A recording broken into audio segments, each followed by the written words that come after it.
नमस्कार दोस्तों, हम हैं नॉलेज जंक्शन और मैं नॉलेज जंक्शन से अभी जैसा आपको पता है कि हम रोज़ जीएस की करंट जीएस की क्लास लेकर आते हैं, जो स्पेशल रूप से यूपी पीसीएस आईएएस और वनडे एग्ज़ाम की तैयारी करने वाले हिंदी पट्टी के छात्रों के लिए विशेष उपयोगी होता है। इसी श्रृंखला को आगे बढ़ाते हुए आज हम विज्ञान के प्रश्नों के साथ आपके साथ हाजिर हुए हैं। इसमें भौतिक विज्ञान, जीव विज्ञान और रसायन विज्ञान के प्रश्नों का संकलन रहेगा। हमारी कोशिश रहेगी कि हम ज़्यादा प्रश्नों का बोझ आपके ऊपर न डालें। इसमें प्रश्न पहले पढ़े जाएंगे, उसके बाद 5 से 10 सेकंड का समय सोचने के लिए आपको दिया जाएगा, फिर आपको उसका उत्तर बताया जाएगा। चलिए शुरू करते हैं। हमारा पहला प्रश्न, प्रकाश वर्ष किसकी इकाई है? प्रश्न को फिर से दोहराता हूँ, प्रकाश वर्ष किसकी इकाई है? तो मित्रों, इसका सही उत्तर है प्रकाश वर्ष दूरी की इकाई है। प्रकाश द्वारा एक वर्ष में तय की गई दूरी को एक प्रकाश वर्ष या लाइट ईयर कहते हैं। एक प्रकाश वर्ष बराबर होता है 9.46 गुणे 10 की घात 15 मीटर। चलिए चलते हैं अपने अगले प्रश्न पे, और हमारा अगला प्रश्न है, एक पारसेक तारों संबंधी दूरियां मापने का मात्रक है। एक पारसेक तारों संबंधी दूरियां मापने का मात्रक है। एक पारसेक कितने प्रकाश वर्ष के बराबर होता है? प्रश्न फिर से सुन लीजिए कि एक पारसेक कितने प्रकाश वर्ष के बराबर होता है?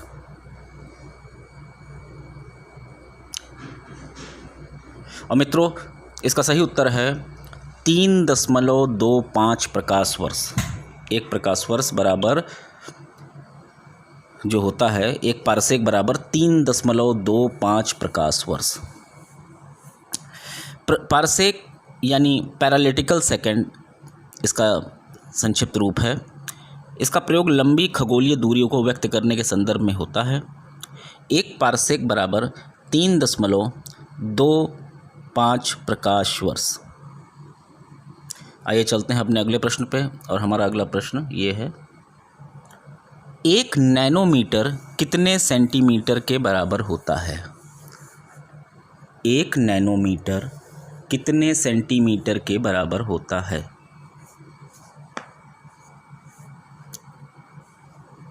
और इसका सही उत्तर है एक नैनोमीटर बराबर 10 की घात -7 सेंटीमीटर। एक नैनोमीटर बराबर 10 की घात -7 सेंटीमीटर। चलिए चलते हैं अपने अगले प्रश्न पे। किस खगोल शास्त्री ने ये बहुत पहले ही बता दिया था, न्यूटन से पहले ही बता दिया था, कि सभी वस्तुएं पृथ्वी की ओर गुरुत्वाकर्षित होती हैं?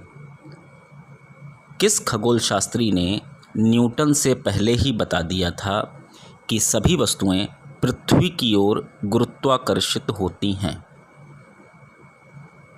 उत्तर सोचने के लिए 5 सेकंड का समय आपको लगभग दिया जाता है, और इसका सही उत्तर है ब्रह्मगुप्त। ब्रह्मगुप्त गुप्तोत्तरकालीन गणितज्ञ एवं खगोल शास्त्री थे। इन्होंने ब्रह्म सिद्धांत की रचना की तथा सर्वप्रथम यह बताया कि पृथ्वी सभी वस्तुओं को अपनी ओर आकर्षित करती है। आइए अगले प्रश्न पर चलते हैं। पृथ्वी का पलायन वेग कितना होता है? पृथ्वी का पलायन वेग कितना होता है?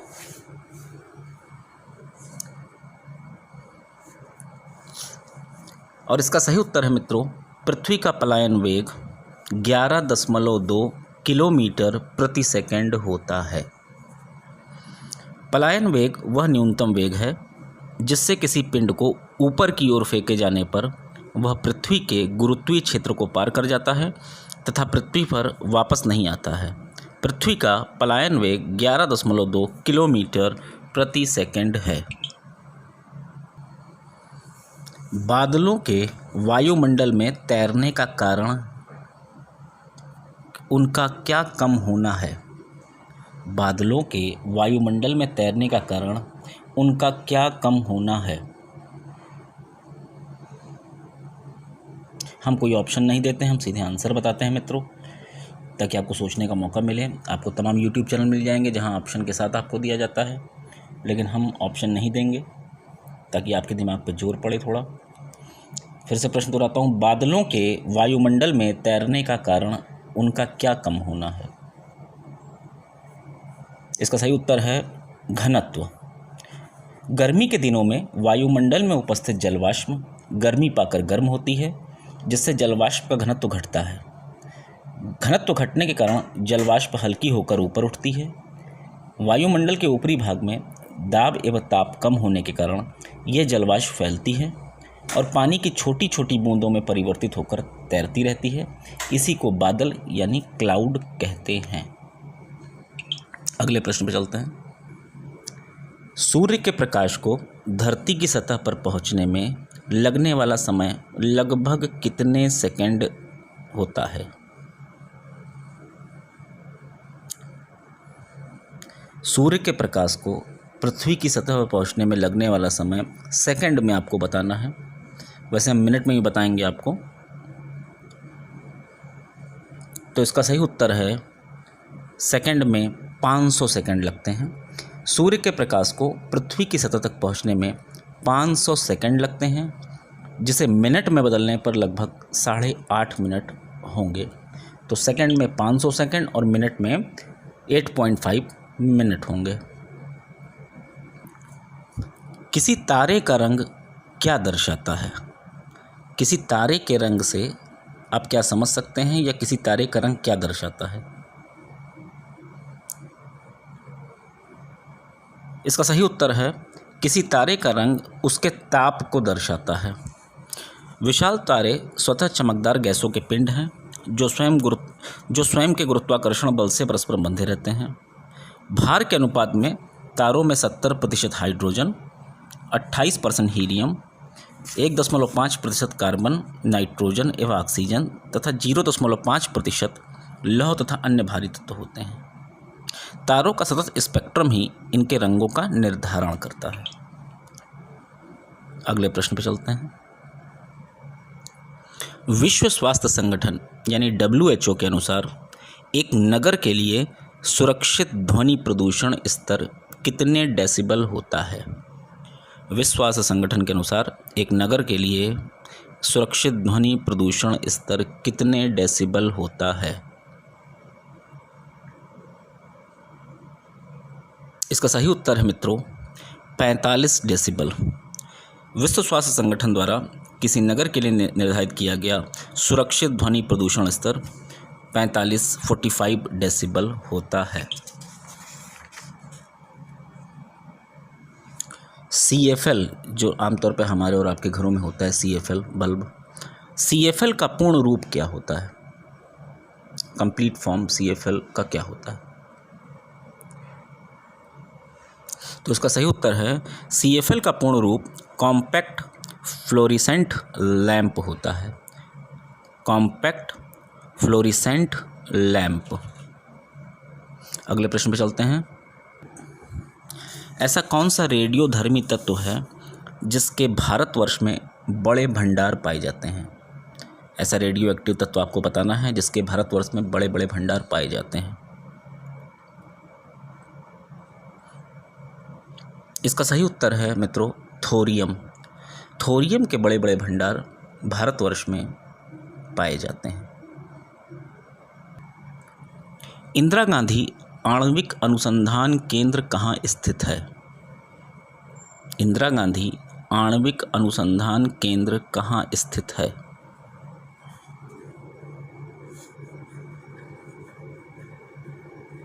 इसका सही उत्तर है मित्रों तमिलनाडु में। इंदिरा गांधी आणविक अनुसंधान केंद्र तमिलनाडु में स्थित है। आर्यभट्ट का प्रक्षेपण कब किया गया था? आर्यभट्ट का प्रक्षेपण कब किया गया था? डेट और सन बताना है आपको। दिमाग पे आप जोर डालें। इसका सही उत्तर है मित्रों 19 अप्रैल 1975 को। 19 अप्रैल 1975 को आर्यभट्ट का प्रक्षेपण किया गया था और इसका प्रक्षेपण तत्कालीन सोवियत संघ के कापुस्तीन यार कापुस्तीन यार प्रक्षेपण केंद्र से कॉस्मॉस 3M प्रक्षेपण यान द्वारा 19 अप्रैल 1975 को किया गया था। मित्रों, हमारा यहाँ पे ऑप्शन न देने का एक बहुत बड़ा रीज़न यह है कि अब तमाम परीक्षाओं में बहुविकल्पीय यूपीपीसी में भी आप देख रहे होंगे कि सामान्य अध्ययन के प्रश्न पत्र में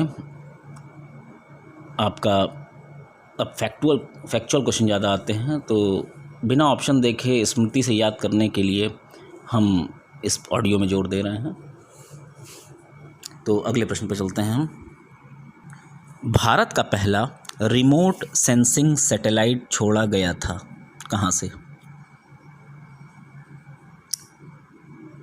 भारत का पहला रिमोट सेंसिंग सैटेलाइट कहाँ से छोड़ा गया था? इसका सही उत्तर है मित्रों बैकानूर से। भारत का पहला रिमोट सेंसिंग सैटेलाइट IRS-IA 17 मार्च 1988 को बैकानूर अंतरिक्ष केंद्र से छोड़ा गया था। आइए अगले प्रश्न पर चलते हैं अपने हम। प्रयोगशाला में सर्वप्रथम DNA का संश्लेषण किसने किया था? प्रयोगशाला में सर्वप्रथम DNA का संश्लेषण किस वैज्ञानिक ने किया था? इसका सही उत्तर है डॉक्टर हरगोविंद खुराना ने। डॉक्टर हरगोविंद खुराना को वर्ष 1968 में शरीर विज्ञान या चिकित्सा के क्षेत्र में मार्शल W. नीरेनबर्ग और रॉबर्ट W. हॉली के साथ नोबेल पुरस्कार से सम्मानित किया गया था। इनके द्वारा किए गए अनुसंधान से यह पता लगाने में मदद मिली कि कोशिका के आनुवंशिक कोड को ले जाने वाले न्यूक्लिक अम्ल में उपस्थित न्यूक्लियोटाइड्स किस प्रकार कोशिका के प्रोटीन संश्लेषण को नियंत्रित करते हैं। आइए आगे बढ़ते हैं अपने अगले प्रश्न पर। एशिया का प्रथम इंजीनियरिंग कॉलेज कहाँ स्थापित किया गया था? एशिया का प्रथम इंजीनियरिंग कॉलेज, ये प्रश्न आ भी चुका है, वैसे सारे प्रश्न आ चुके हैं। ये उत्तराखंड PCS में 2006 में पूछा गया था। एशिया का प्रथम इंजीनियरिंग कॉलेज कहाँ स्थापित किया गया था? सही जवाब है रुड़की। तत्कालीन उत्तर प्रदेश और वर्तमान में उत्तराखंड में स्थित रुड़की में एशिया के प्रथम इंजीनियरिंग कॉलेज की स्थापना की गई थी। वर्ष 1853 में स्थापित Thomson College of Civil Engineering का नाम 1948 में बदलकर यूनिवर्सिटी ऑफ रुड़की कर दिया गया। 21 सितंबर 2001 को भारत सरकार ने अधिसूचना जारी कर इसे भारत का 7वां प्रौद्योगिकी संस्थान यानी IIT घोषित कर दिया। अगले प्रश्न पे, भारत में मीट्रिक प्रणाली कब से प्रारंभ की गई? भारत में मीट्रिक प्रणाली कब से प्रारंभ की गई? इसका सही उत्तर है मित्रों 1 अप्रैल 1957। भारत में 1 अप्रैल 1957 से मुद्रा की मीट्रिक प्रणाली या दशमलव प्रणाली का आरंभ किया गया। 1 अप्रैल 1957 से 1964 तक टकसाल से उत्पादित पैसे को नया पैसा कहा गया। आइए अगले प्रश्न पर चलते हैं। Indian institute of naturopathy and यौगिक साइंस कहाँ स्थित है? Indian institute of naturopathy and यौगिक साइंस कहाँ पर स्थित है?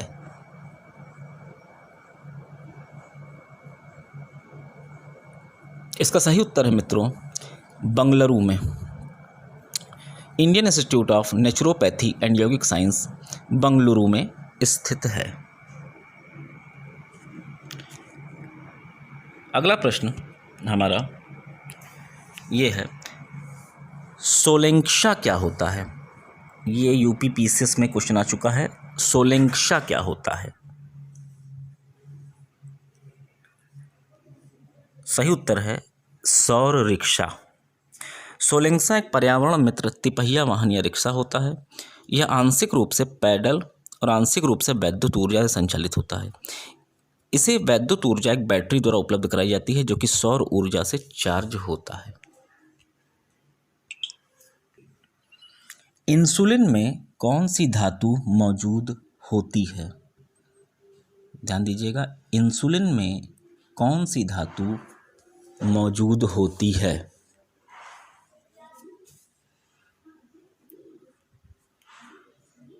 इसका सही उत्तर है मित्रों जस्ता।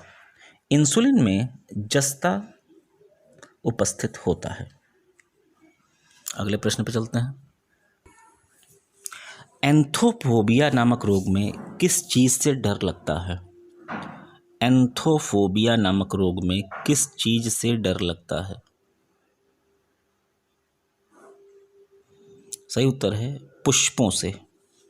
एंथोफोबिया शब्द की उत्पत्ति ग्रीक भाषा के एंथोस तथा फोबास से हुई है, जिसमें पुष्पों तथा पुष्पों के विभिन्न भाग जैसे दलपुंज इत्यादि से भय उत्पन्न होता है।